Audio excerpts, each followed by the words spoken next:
So that was E-40 getting escorted out of the Sacramento Kings arena after the game last night. A lot of people don't like the way the image is being put around him being escorted out, him having words exchanged with the security. Um, and so the Kings and the Warriors had a game last night, game one of their series.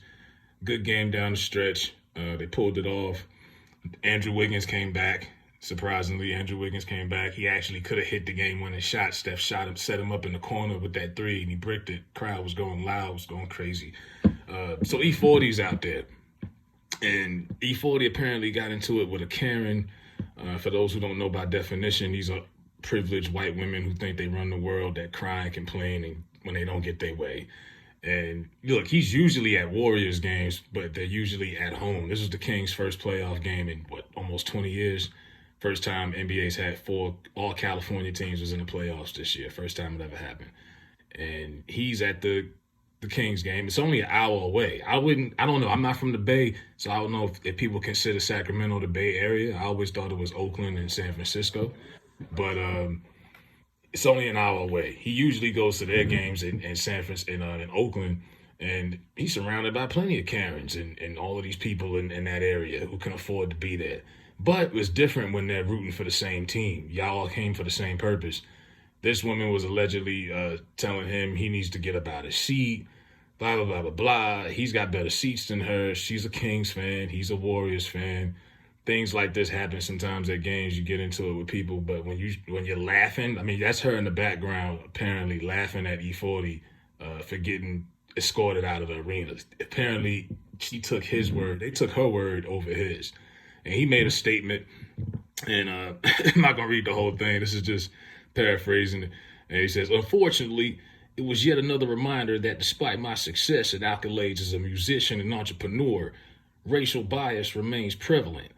E-40 wrote in a statement, security saw a disagreement between a black man and a white woman and immediately assumed I was at fault.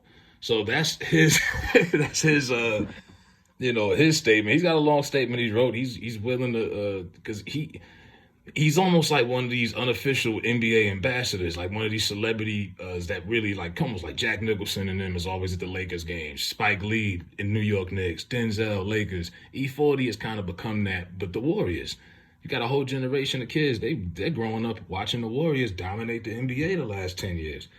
So he's their guy, and he's just trying to make himself, take up for himself because he's like, yo, I didn't get kicked out like I ain't gonna put me out here like I'm some thug and blast me. Like he says, he's been going to NBA games for years, and you've never seen E-40 have an issue away games either. You don't just go to the home games. He goes to a lot of these Warrior games on the road, and you don't have these issues. But in Sacramento, it went down like that. I think game 2 is, I believe, Monday, or if not Tuesday. And we'll see if they might ban him. They haven't said anything yet, if it was that serious. But yeah, NBA playoffs is definitely in full swing. There's just always some stories like this with somebody in the crowd. Like I said, the other day, it was just DeMar Rosen's daughter. So it's always something. But yeah, you got these fans that come to these games. They pay their money. I get it. And you got people who will defend the fans and say, well, they pay $1,500 for good seats. They can say whatever they want. That's not necessarily true.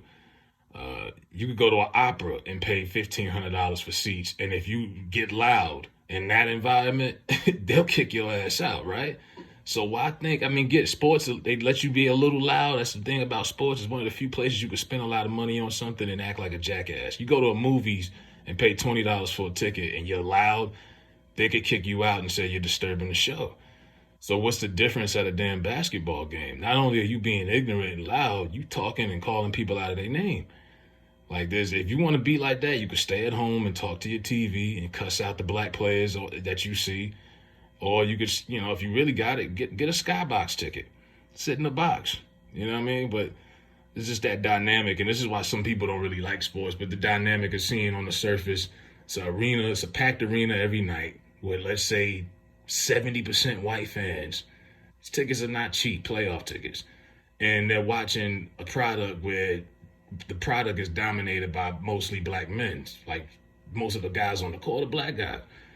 And these fans, some of them, they could just say whatever the hell they want. You've seen it with Jazz fans, Celtics fans, all over the league. And E-40 came, and he's like, he came prepared to protect, to protect his brand and his reputation. So yeah, shout out to E-40, man. I don't think nothing. I don't know. That's just out of character for him. But let me know what y'all think about it. If y'all seen the game in the comments, E-40 being heckled at the Sacramento Kings game last night. What can you tell?